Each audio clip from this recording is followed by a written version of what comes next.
Welcome student Tapovan group of school વતી હું નિકુંજ રામાણી આપ સર્વે વિદ્યાર્થીઓનું હાર્દિક સ્વાગત કરું છું. વિદ્યાર્થી મિત્રો, આપણે ભણી રહ્યા છીએ ધોરણ 9 વિષય વિજ્ઞાન અને ચેપ્ટર નંબર 4, જેની અંદર આપણે સમજી રહ્યા છીએ કે છેલ્લે આપણે લાસ્ટ લેક્ચરની અંદર આપણે એવું સમજ્યા હતા કે રુથરફોર્ડનો જે નમૂનો છે એ રુથરફોર્ડના નમૂના વિશે આપણે સમજ્યા હતા. અને આજે હવે આપણે આગળ જોવાના છીએ કે વિવિધ કક્ષાઓની અંદર જે ઇલેક્ટ્રોન છે એ ઇલેક્ટ્રોન કેવી રીતે વહેંચાયેલા હોય છે એના વિશે આપણે ચર્ચા કરવાની છે. બરાબર, ચાલો તો હવે આપણે આગળ વાત શરૂ કરીએ. તો પરમાણુની વિભિન્ન કક્ષાઓમાં ઇલેક્ટ્રોનની વહેંચણી એ કયા વૈજ્ઞાનિકોએ સૂચવી છે એના વિશે આપણે જાણકારી મેળવવાની છે. બીજી કે જુદા જુદા ઉર્જા સ્તરની અંદર ઇલેક્ટ્રોનની સંખ્યા દર્શાવવા માટેના જે નિયમો છે એ નિયમો કયા કયા છે એના વિશે આપણે ચર્ચા કરવાની છે. ઓકે, તો ચાલો સમજવાની કોશિશ કરીએ. પહેલું, પરમાણુની જે વિભિન્ન જે કક્ષાઓમાં ઇલેક્ટ્રોનની જે વહેંચણી એ કોને કોને કરી? તો બોહર અને બરી નામના બે વૈજ્ઞાનિકો છે. બોહર અને બરી આ બે નામના વૈજ્ઞાનિકોએ આ ઇલેક્ટ્રોનની જે વહેંચણી છે એની જે રચના એને કરેલી હતી. અને બીજું કે એને શું કરેલું હતું તો આપણે જોઈએ કે ભાઈ પહેલું એને ટોપિક એવો રજૂ કર્યો કે જ્યારે કક્ષાની અંદર હાજર રહેલા જે ઇલેક્ટ્રોન છે એની મહત્તમ સંખ્યા 2n² હોવી જોઈએ. કક્ષાની અંદર હાજર રહેલા જે ઇલેક્ટ્રોન છે એની મહત્તમ સંખ્યા કે જે 2n² હોવી જોઈએ. અને n એટલે કે આ n છે તો n આપણે શું લેવાનું છે? તો n કક્ષાનો ક્રમ અથવા તો તમારે લેવાનું છે કે જે ઉર્જા સ્તરનો જે ક્રમ છે, ઉર્જા સ્તરનો ક્રમ એટલે કે જેને 1, 2, 3 એવી રીતે આપણે નામમાં લઈ શકીએ છીએ. બરાબર, તો ચાલો આગળ જોઈએ. તો આમ જુદી જુદી કક્ષાઓની અંદર જુદી જુદી ઇલેક્ટ્રોનની મહત્તમ સંખ્યાઓ દર્શાવેલી હોય છે. જુદી જુદી કક્ષાઓ હોય અને એની અંદર જુદી જુદી ઇલેક્ટ્રોનની સંખ્યા હોય છે. એક એક્ઝામ્પલ તરીકે જોઈએ. પ્રથમ કક્ષાની અંદર એને K કક્ષા કહેવાય અને એની અંદર મહત્તમ ઇલેક્ટ્રોન કે જે 2 હોય છે. બીજી કક્ષાની L એની અંદર 8 હોય, ત્રીજામાં 18, ચોથામાં 32. એટલે એનો તમારે યાદ કઈ રીતે રાખવાનું છે?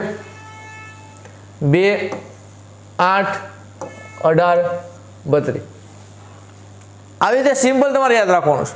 એટલે 2 ની જે કક્ષા છે K ની છે, 8 ની જે છે L ની છે, 18 ની છે M ની છે અને 32 છે N ની છે. બરાબર, તો આ રીતે આપણે સિમ્પલ યાદ રાખવાનું રહેશે.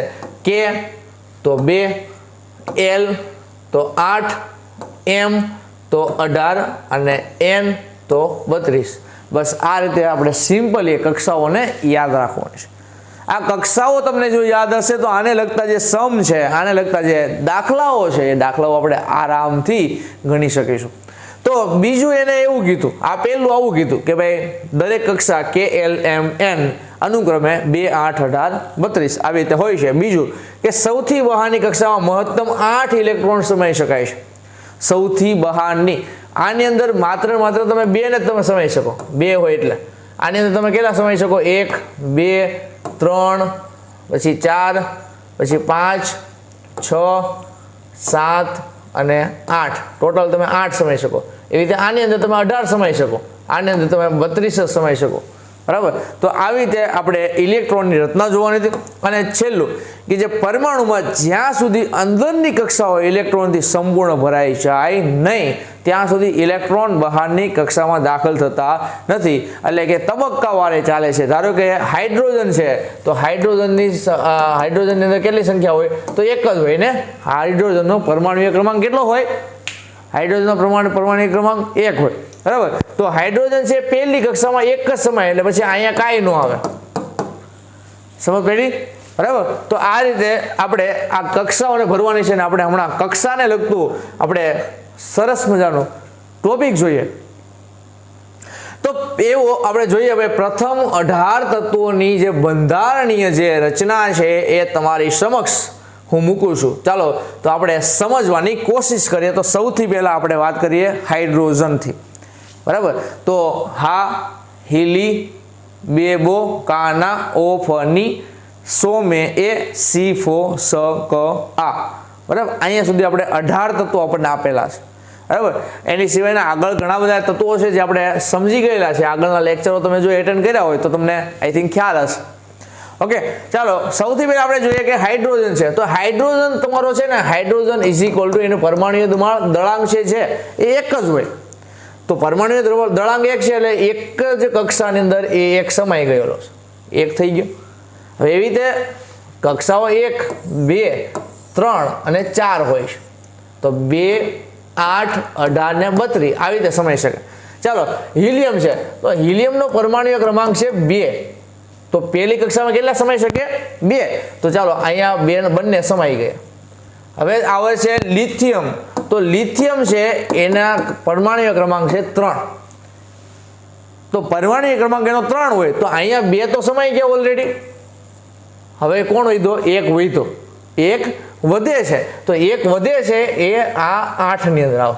ભલે ને આખું ખાલી રહે, પણ 3 છે એટલે આમાં માત્ર 2 ને સમાવવાની ક્ષમતા છે. તો એ માત્ર ને માત્ર 2 ને જ સમાઈ શકે, બરાબર. એટલે આ વાત થઈ ગઈ લિથિયમની. જો અહીંયા 2 પહેલી કક્ષામાં અને બીજી કક્ષામાં એક જ સમાણો. એવી રીતે આપણે વાત કરીએ બેરિલિયમની. તો બેરિલિયમની જે પરમાણુય ક્રમાંક છે એ 4 છે. તો આપણે શું કરવાનું ભાઈ? પહેલામાં 2 સમાઈ ગયા અને બીજામાં પણ કેટલા સમાશે? 2 સમાશે, બરાબર. તો આવી રીતે કન્ટિન્યુ તમારે કરવાનું છે. બોરોન તો ઇઝ ઇક્વલ ટુ બોરોન છે 5 છે. તો પહેલામાં હંમેશા 2 જ સમાય, બીજામાં પાછા આપણે બીજા એની પછીના જે 3 હોય એ 3 ને બીજી કક્ષામાં એડ કરી દઈએ. ખબર પડે છે ને? ખબર પડે છે? ઓકે, ચાલો ત્યારબાદ જો આપણે એક સિમ્પલ આપણે જોઈએ. કાર્બન ધારો કે 6 છે. ચાલો જોઈએ એકવાર. કાર્બન 6 છે. પહેલી કક્ષામાં કેટલા સમાય? 2, બરાબર. એટલે પહેલી કક્ષામાં કાર્બન 6 હોય તો અહીં સિમ્પલ એક યાદ રાખવાનું, આ 2 ની છે, આ 8 ની છે, આ 18 ની છે, બરાબર. આપણી પાસે કાર્બન કેટલા છે? 6 છે. કાર્બન કેટલા છે? 6, બરાબર. તો પહેલી કક્ષામાં હંમેશા કેટલા સમાય? 2. ચાલો 2 સમાઈ ગયા. હવે કેટલા વધ્યા? 4 વધ્યા. તો 4 વધ્યા તો હવે આની અંદર કેટલા સમાઈ શકે? બીજામાં 8 સમાઈ શકે. આપણી પાસે કેટલા વધ્યા છે? 4. તો આ 4 તમારામાં સમાઈ જાય. 1, આ 2, આ 3 અને આ 4. પડી સમજ હવે, બરાબર. હાલો તો આગળ જોઈએ હજી. તો હવે છે નાઇટ્રોજન. નાઇટ્રોજન છે 7, બરાબર. તો આ 2 સમાઈ ગયા અહીંયા, આ 2 અને 3, 4, 5, 6 અને અહીંયા હજી એકને સમાઈ દઈએ, 7 થઈ ગયા. આ નાઇટ્રોજન થઈ ગયું, બરાબર. એની પછી આપણે વાત કરીએ ઓક્સિજન. ઓક્સિજન 8 છે. તો ઓક્સિજન 1, 2, 3, 4, 5, 6, 7 ને હજી એક અહીંયા સમાઈ દઈએ, ઓક્સિજન 8 થઈ ગયા. હાલો હવે પાછો આગળ જઈએ. હવે કંઈક ટ્વિસ્ટ આવશે પાછું. આ આવશે ફ્લોરિન. ફ્લોરિન છે 9. તો 9 છે તો 2 અહીંયા સમાઈ ગયા અને 1, 2, 3, 4, 5, 6 જ સમાણા છે હજી. તો હજી આપણે આમાં એકને સમાઈ દઈએ એટલે આ કેટલા થઈ ગયા? 9. ગણી લો, 1, 2, 3, 4, 5, 6, 7, 8 ને 9 થઈ ગયા. ઓકે, ડન થઈ ગયા ને. ત્યારબાદ આગળ હવે કંઈક નિયોન આવે છે. તો નિયોન છે કેટલા છે? 10, બરાબર. તો અહીંયા કેટલા સમાણા છે? 2, 3, 4, 5, 6, 7, 8, 9 અને અહીંયા હજી કંઈક સમાઈ દઈએ આપણે 10. ચાલો થઈ ગયા. હવે આપણે બીજી કક્ષાને ગણવાના છે. તો કેટલા? જો ભાઈ 8 તો ભરાય તો નથી ગયા ને, જોઈ લેવાનું. તો જો 1, 2, 3, 4, 5, 6, 7 ને 8. ચાલો 8 હવે ફૂલ થઈ ગયા. હવે આપણે આગળ વાત કરવાની છે કોની? સોડિયમની. તો સોડિયમ છે ને એને, તો એને ઇઝ ઇક્વલ ટુ 11 છે. તો તમે 2 અહીંયા સમાવી દીધા, 2 ને 8 કેટલા થઈ ગયા? 10. તો હજી એક વધ્યો. તો હવે એને તમારે આની અંદર મૂકવાનો. પડે હવે સમજ? પડે છે ને સમજ? ઓકે. તો આ રીતે હવે છે આગળ મેગ્નેશિયમ. મેગ્નેશિયમ છે તમારો 12. તો 2, 3, 4, 5, 6, 7, 8, 9, 10, 11 અને કેટલા છે મેગ્નેશિયમના? તો 12. તો અહીંયા એક સમાઈ જશે. બસ આ રીતે કન્ટિન્યુઅસલી તમારે આ બધાના ઘરે સરસ મજાની રીતે તમારે વર્ણન તમારે જાતે કરવાના છે. ઓકે, ચાલો ત્યારબાદ પછી હવે આપણે આગળની વાત સમજીએ. તો હવે તમે આગળના જો લેક્ચરને એટેન્ડ કર્યા હોય તો તમને આ જે 20 નામ છે 20 તત્વો, કારણ કે આપણા જે તત્વો જે છે બરાબર કેમેસ્ટ્રીની અંદર ટોટલ 114 તત્વો છે, પણ આપણે માત્ર સમજવાના છે ટોટલ 18 તત્વો સમજવાના છે. કેટલા સમજવાના છે? 18 તત્વો. બરાબર. તો આપણે 20 તત્વોની આપણે ચાવી આપણે ગયા જે લાસ્ટ જે ચેપ્ટર હતું એ ચેપ્ટરની અંદર આપણે સમજી ગયા હતા. ઓકે, તો ચાલો હવે આપણે જોઈએ આની ચાવી. તો આ ચાવી આપણે આ રીતે યાદ રાખી શકીએ: હા હી લી બેબો કાના ઓફની સોમેએ સી ફો સ ક આ પો કે. તો આ સુધી છે આ. બરાબર. તો ચાલો, હાથી થાય હાઇડ્રોજન, હીથી થાય હિલિયમ, લીથી થાય લિથિયમ, બેથી થાય બેરિલિયમ, બોથી થાય બોરોન, કાથી થાય કાર્બન, નાથી થાય નાઇટ્રોજન, ઓથી થાય ઓક્સિજન, ફોથી થાય ફ્લોરિન, નીથી થાય નિયોન, સોથી થાય સોડિયમ, મેથી થાય મેગ્નેશિયમ, એથી થાય એલ્યુમિનિયમ, સીથી થાય સિલિકોન, અને ફથી થાય ફ્લોરિન, સથી થાય સલ્ફર, અને કથી થાય ક્લોરિન, અને આથી થાય આર્ગોન. આ રીતે એના બધાના પરમાણુ ક્રમાંક આપણે બધાના ક્રમશઃ આપણે લખાઈ નાખવાના. અને પછી આપણે જે કક્ષાઓ આપણે ભણતા જઈએ છીએ, પહેલી કક્ષામાં 1 તો 1 લખવાનો, 2 તો 2 ને 1 તો આ રીતે 2 2 2 3 2 4 આ રીતે કન્ટિન્યુઅસલી તમારે સરસ મજાની રીતે આને આ લખી લેવાનું છે. તો દરેક જણ આનો સ્ક્રીનશોટ, એક સરસ મજાનો સ્ક્રીનશોટ તમે આનો લઈ શકો છો અને તમારે આના નોટબુકમાં લખવાનું પણ રહેશે. ઓકે, ચાલો, તો સ્ક્રીનશોટ આઈ થિંક તમે બધા લઈ લીધો હશે. ત્યારબાદ પછી આપણે આગળની વાત કરીએ તો જે કાર્બન અને સોડિયમના પરમાણુની જે ઇલેક્ટ્રોનની જે વહેંચણી છે એને જોવાની છે. ચાલો, તો કાર્બનની પહેલાં જોઈએ. તો કાર્બન અને ઇલેક્ટ્રોન, બરાબર. તો કાર્બનની જે એ વહેંચણી છે, કાર્બન એટલે 6 થાય, તો કાર્બન 6 છે. એટલે કાર્બનને કઈ રીતે આપણે ગોઠવીશું? તો પહેલી કક્ષા, બીજી કક્ષા 6 છે, એટલે પહેલા કક્ષામાં હંમેશા 2 જ ગોઠવાય. તો વૈધા કેટલા? 4. તો 1 2 3 અને 4. તો આ 4 થઈ ગયા, એટલે આ કાર્બન તમારો પૂરો. તો C = 6. આવી રીતે તમે લખી શકો છો. બીજું છે સોડિયમ. તો સોડિયમની વાત કરીએ તો સોડિયમની ધારો કે તમને કીધી તો આપણે પહેલા કક્ષા દોરી નાખવાની બધી, ભલે કક્ષા ખાલી રહી કોઈ વાંધો નથી. ઓકે, ચાલો, તો આ રીતે પહેલા કક્ષા બધી દોરી નાખવાની, બરાબર. અને પછી શું કરવાનું છે? તો સોડિયમ છે એ 11 છે, એટલે 1 2 3 4 5 6 7 8 9 અને અહીંયા 1 10, એટલે ટોટલ 8. બીજી કક્ષામાં 8 ભરાઈ જાય. જો 4 ને 4 8, અને અહીંયા 1 આવશે, એટલે આ થઈ ગયું Na = 11.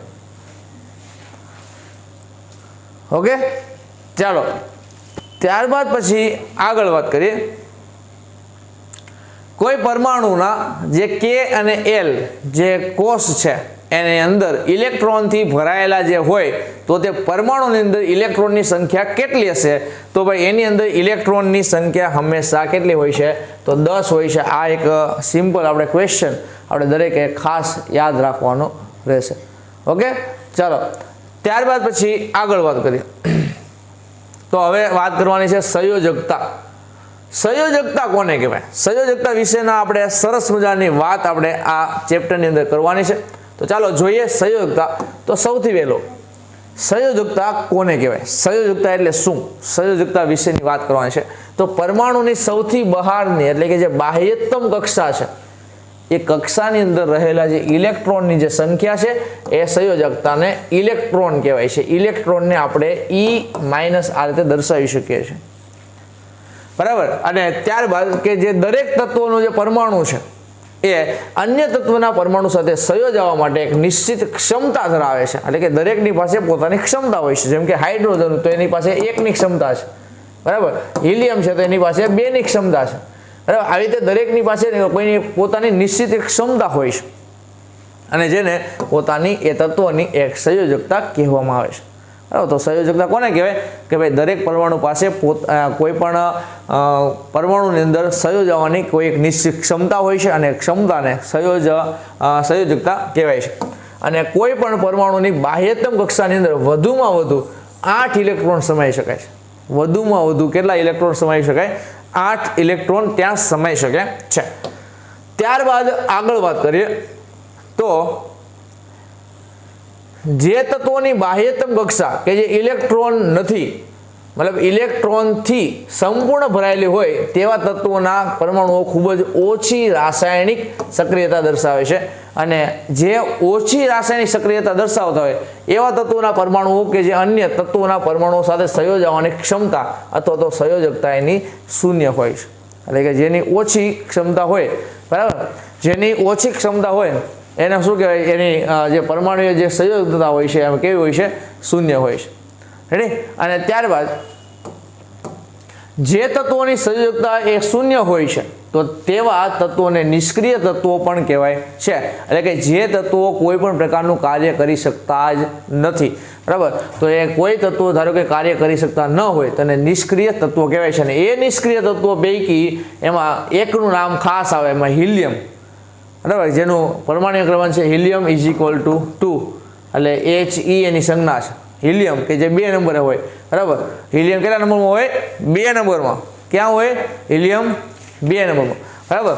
તો ચાલો, બાહ્યતમ કક્ષાના 2 ઇલેક્ટ્રોન હોય છે અને જ્યારે બાકીના તત્વોની બાહ્યતમ કક્ષામાં 8 ઇલેક્ટ્રોન હોય છે.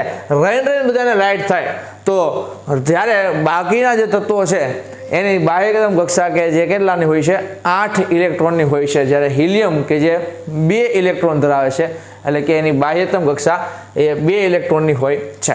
જો અહીંયા આપણે જોઈએ, હિલિયમ છે, નિયોન છે, આર્ગોન છે, ત્યારબાદ ક્રિપ્ટોન છે, ઝેનોન છે અને રેડોન છે, બરાબર. તો આ બધા તત્વો કે જે કેવા તત્વો છે કે જે નિષ્ક્રિય તત્વો છે, helium, neon, argon, krypton, xenon, radon, આ બધા તત્વો એવા છે કે જે નિષ્ક્રિય તત્વો છે, બરાબર. અને નિષ્ક્રિય તત્વો હોય એટલે નિષ્ક્રિય તત્વો કોઈ પણ પ્રકારે પોતાની ઇલેક્ટ્રોનની જે બાહ્યતમ કક્ષા છે એની અંદર ઇલેક્ટ્રોન હંમેશા વધારે હોય છે.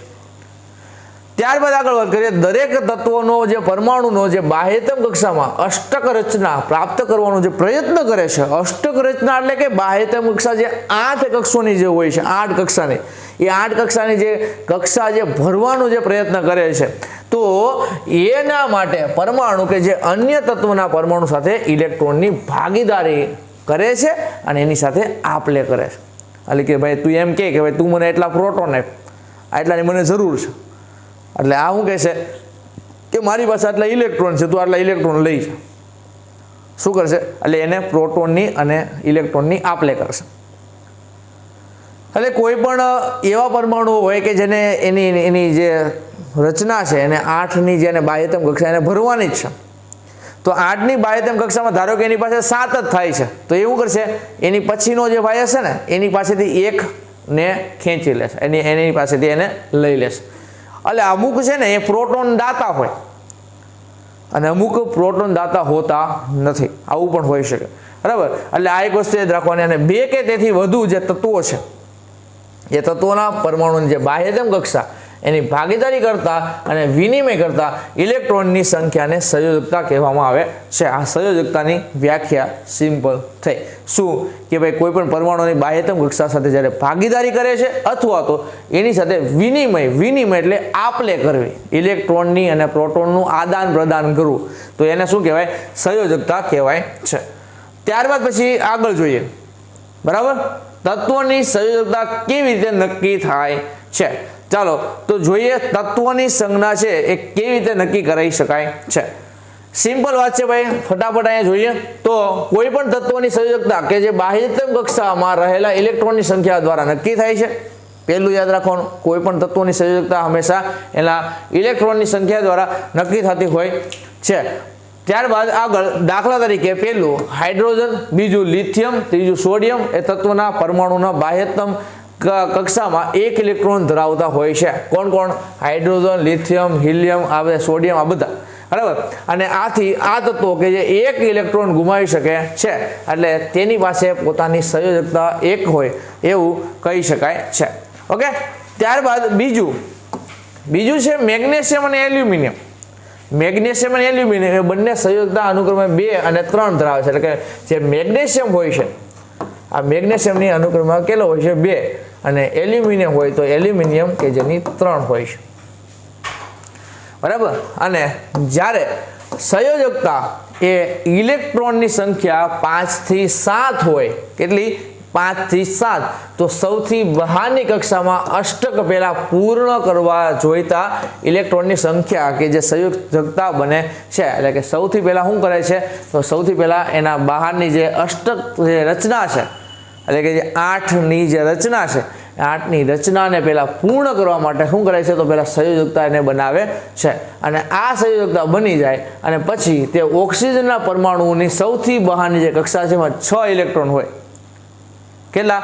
6, બરાબર ને? 6 ઇલેક્ટ્રોન હોવાથી એની અષ્ટક રચના જે છે એ પૂર્ણ થતી નથી, અને 2 ઇલેક્ટ્રોન જ્યારે હોય તો જ્યારે ઓક્સિજન સંયોજકતા જ્યારે 2 થાય, એટલે કે મતલબ કે 6 ઇલેક્ટ્રોનની ઓક્સિજન પાસે 6 ઇલેક્ટ્રોન હોય તો કેટલાની મતલબ કેટલા વધે છે? 2. એટલે અહીંયા 2 સંયોજકતાની થઈ. અને ક્લોરીનના પરમાણુમાં સેવ એવું છે ભાઈ, સૌથી બહારની કક્ષામાં 7 હોય છે તો 1 ઇલેક્ટ્રોન શું થાય છે? એની પાસે વધે છે, એટલે કે એને એક અષ્ટકને પૂર્ણ કરવા માટે એને 1 ઇલેક્ટ્રોન જોઈએ છે. એ રીતે ઓક્સિજનને પાસે 6 હોય છે તો એને અષ્ટકને પૂર્ણ કરવા માટે એને 2 જરૂર છે, 2ની જરૂર છે. તો આ રીતે ક્લોરીનની સંખ્યા એ 1 થાય છે. ઓકે, તો આ પ્રશ્ન છે સિમ્પલ છે, થોડું ઘણું વાંચીએ એટલે થોડીક આપણને સરસ મજાની સમજ પડશે. ત્યારબાદ હવે આગળ જોઈએ સંયોજકતા ઇલેક્ટ્રોન કોને કહે છે અને સંયોજકતા ઇલેક્ટ્રોનનું મહત્વ સમજાવો. તો સંયોજકતા ઇલેક્ટ્રોન કોને કહેવાય? પહેલા તો આપણે એ જોઈએ. જો એકદમ સિમ્પલમાં સિમ્પલ એની વ્યાખ્યા છે, એકદમ સિમ્પલ ડેફિનેશન છે. તો સંયોજકતા ઇલેક્ટ્રોન કોને કહેવાય? તત્વના પરમાણુની સૌથી બહારની કક્ષામાં, તત્વના પરમાણુની સૌથી બહારની જે કક્ષા છે, સૌથી બહારની કક્ષા, તો એની અંદર જે ગોઠવાયેલા જે ઇલેક્ટ્રોનના જે સંયોજકતા હોય એને ઇલેક્ટ્રોન કહેવાય છે, બરાબર? એટલે કે એ જે ઇલેક્ટ્રોન છે જે ગોઠવાયેલા એને સંયોજકતા ઇલેક્ટ્રોન તરીકે ઓળખવામાં આવે છે, બરાબર? આ નામે ઓળખવામાં આવે છે. રેડી? તત્વના પરમાણુની સૌથી બહારની કક્ષામાં ગોઠવાયેલા ઇલેક્ટ્રોનને સંયોજકતા ઇલેક્ટ્રોન કહે છે. અને એનું મહત્વ શું છે? તો એનું મહત્વ એવું છે કે સંયોજકતા ઇલેક્ટ્રોન દ્વારા એક પરમાણુનું ઉત્સર્જન, વર્ણપટ અને બીજા પરમાણુના રાસાયણિક ગુણધર્મ સમજાવી શકાય છે. પહેલાનો શું સમજાવી શકાય? તો પરમાણુનું ઉત્સર્જન, જે વર્ણપટ છે, અને બીજામાં પરમાણુના રાસાયણિક ગુણધર્મ સમજાવી શકાય છે. ઓકે, ચાલો ત્યારબાદ પછી આગળ વાત કરીએ તો ક્લોરીન, સલ્ફર, મેગ્નેશિયમ પરમાણુઓની સંયોજકતા આપણે કેવી રીતે શોધીશું તેના વિશે વાત કરીએ. તો ચાલો જોઈએ. તો ક્લોરીન વિશે પહેલા વાત કરીએ. તો ક્લોરીનની કે કક્ષાની અંદર ક્લોરીન કેટલા હોય? 2, એટલે આખી ભરાઈ ગઈ. બીજામાં 8 આખી ભરાઈ ગઈ. ત્યારબાદ જે વધ્યા એ ક્યાં આવ્યા? 7. તો 8 - 7 કરવાના છે. તો 8 - 7 કરશો એટલે એ આવશે 1. એ રીતે સલ્ફર છે. તો સલ્ફરમાં પહેલા 2 ભરાઈ ગયા, બીજી 8 પણ ભરાઈ ગઈ, અને ત્રીજી 6, જે 8 પછી જે 6 વધ્યા એ 6માં ભર્યા, બરાબર? તો 8 - તમારે 6 કરવાનું. તો 8 - 6 કરો એટલે એની સંયોજકતા કેટલી આવશે? 2 આવશે. એ રીતે મેગ્નેશિયમ છે. 2 ભરાઈ ગયા, 8 ભરાઈ ગયા, 2 ભરાઈ ગયા. તો આમાં તમારે કોઈ આ વસ્તુ આવશે નહીં. એનું કારણ કે ભાઈ એની અંદર માત્ર તમારે 2 આવશે. તો આ રીતે આપણે એની સંયોજકતાને આપણે લખી શકીએ છીએ, સંયોજકતાને આપણે શોધી શકીએ છીએ. અને છેલ્લું છે પરમાણુય ક્રમાંક એટલે શું અને તેની લાક્ષણિકતાઓ શું છે એના વિશે ખ્યાલ રજૂ કરો. તો ચાલો સૌથી પહેલા આપણે જોઈએ કે પરમાણુય ક્રમાંક કોને કહેવાય. તો ચાલો સિમ્પલ પેલી વ્યાખ્યા આપણે જોઈએ. પરમાણુય ક્રમાંક કોને કહેવાય? તો કોઈ પણ તત્વના પરમાણુના કેન્દ્રમાં રહેલા જે પ્રોટોનની સંખ્યા છે, જે પ્રોટોનની સંખ્યા, એને શું કહેવાય છે? પરમાણુય ક્રમાંક કહેવાય છે. આ સિમ્પલ એક વાત છે, બરાબર? અને હંમેશા પરમાણુય ક્રમાંકને હંમેશા કેપિટલ Z વડે દર્શાવાય છે, કેપિટલ Z વડે દર્શાવવામાં આવે છે. અને કોઈ પણ પરમાણુના કેન્દ્રમાં હંમેશા જેટલા પ્રોટોન હોય તેટલી જ સંખ્યામાં ઇલેક્ટ્રોન કેન્દ્રની ફરતે પરિભ્રમણ કરતા હોય છે. અને તેથી પરમાણુ કે જે વીજભારની દ્રષ્ટિએ હંમેશા તટસ્થ હોય છે. શું કહેવાય? જેટલા પ્રોટોન હોય એટલી જ સામે એટલી જ માત્રામાં કોણ હોય છે? એની પાસે ઇલેક્ટ્રોન હોય છે. અને એ પ્રોટોન જેટલી પરિભ્રમણ કરતા એટલા સામે કોણ પરિભ્રમણ કરતા હશે? ઇલેક્ટ્રોન. એટલે એને આપણે એ દ્રષ્ટિએ આપણે તટસ્થ કહીએ છીએ. ચાલો પરમાણુય ક્રમાંક Z. Z આપણે શું કરવાનું છે? તો Z કેન્દ્રમાં રહેલ પ્રોટોનની સંખ્યા એટલે કે P, અને કેન્દ્રની ફરતે પરિભ્રમણ કરતા ઇલેક્ટ્રોનની સંખ્યા. તો ધારો કે આપણે વાત કરીએ ચાલો હાઇડ્રોજન છે તો હાઇડ્રોજન Z = 1 થશે. શું કામ? કારણ કે હાઇડ્રોજનના કેન્દ્રની અંદર ખાલી એક જ પ્રોટોન છે, જ્યારે કાર્બન માટે Z = 6 થશે. તો C = Z = 6. બરાબર. તો આ રીતે આપણે એને યાદ રાખી શકીએ છીએ. અને ત્યારબાદ આપણે જોઈએ પરમાણુય ક્રમાંકની લાક્ષણિકતા. એ પણ ખૂબ જ સિમ્પલ યાદ છે રાખવાની છે. પરમાણુય ક્રમાંકની લાક્ષણિકતાઓ કુલ 2 છે. બરાબર. એમાં પહેલી લાક્ષણિકતા કોઈ એક તત્વના બધા જ પરમાણુઓ માટે પરમાણુય ક્રમાંક કે જે Z કે જે સમાન હોય છે. એટલે કે કોઈ પણ પરમાણુય ક્રમાંક તમે લઈ લો, બરાબર, એક જ તત્વના બધા જ પરમાણુઓ કે જે પરમાણુય ક્રમાંક એનો કેવો હોય છે? એક જ સમાન હોય છે. અને બીજું કે પરમાણુય ક્રમાંક હંમેશા કેવો હોય છે? તો ઘન હોય છે. હંમેશા ઘન પૂર્ણાંકની અંદર પરમાણુય ક્રમાંક મોસ્ટ ઓફલી આવતો હોય છે. ઓકે, તો ચાલો આ વાત થઈ. અને ત્યારબાદ આપણે વાત કરવાની છે દળાંક. બરાબર. તો દળાંક કોને કહેવાય? જેના વિશે આપણે અત્યારે જોઈ લઈએ. બરાબર. ચાલો આ છેલ્લો એક પ્રશ્ન આપણે સમજી લઈએ કે દળાંક એટલે શું? સિમ્પલ એક ક્વેશ્ચન છે. દળાંક એટલે શું થાય? તો ચાલો જોઈએ દળાંક એટલે શું. તો પ્રાયોગિક રીતે સાબિત થયું છે કે પરમાણુનું જે દળ છે, પરમાણુનું દળ એ કેન્દ્રમાં રહેલા પ્રોટોન અને એના કેન્દ્રમાં રહેલા જે ન્યુટ્રોન જેવા જે અપરમાણુય જે કણોને કારણે હોય છે. અને આવી રીતે સમગ્ર દળ એ પરમાણુના કેન્દ્રમાં કેન્દ્રિત થયેલું હોય છે.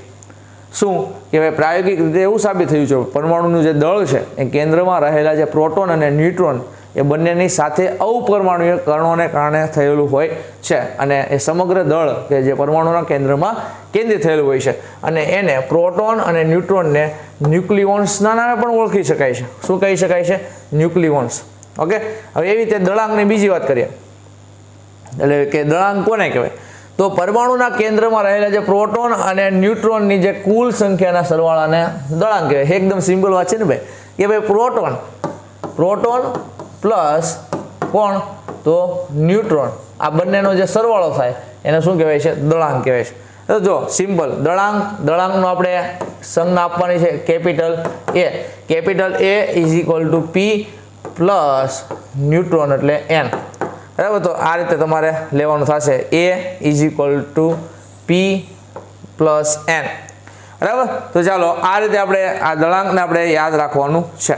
ઓકે, તો ચાલો આ નેક્સ્ટ લેક્ચરની અંદર આપણે જોઈશું કોઈ પણ તત્વના પરમાણુને દર્શાવવા માટેની તેની સંજ્ઞા એ કેવી રીતે રજૂ થતી હોય છે. ચાલો અહીંયા સુધી આપણે દરેક આ રાખી અને સરસ મજાની તમને બધાને સમજ પણ પડી ગઈ હશે એવી હું આશા રાખું છું. અને દરેક વિદ્યાર્થી મિત્રો ખાસ કરીને આ વિડીયોને જો ન સમજ પડે તો ખાસ કરીને એકવાર બે વાર શાંતિથી શાંત ચિત્તે શાંતિથી આ શબ્દોને સાંભળવાનો પ્રયાસ કરજો અને સાંભળવાની સાથે સાથે એને મનોમંથન પણ એનું કરવાનું ટ્રાય કરજો. બરાબર. જેથી કરીને આપણને ઘણી બધી સમજ પડી જશે. ઓકે, તો ચાલો નેક્સ્ટ લેક્ચરની અંદર આપણે મળીએ કોઈ પણ તત્વના પરમાણુ દર્શાવવા માટે કઈ સંજ્ઞાઓ હોય છે જેના માટે આપણે આગળના લેક્ચરની અંદર જોઈશું. ઓકે, તો ચાલો આવજો.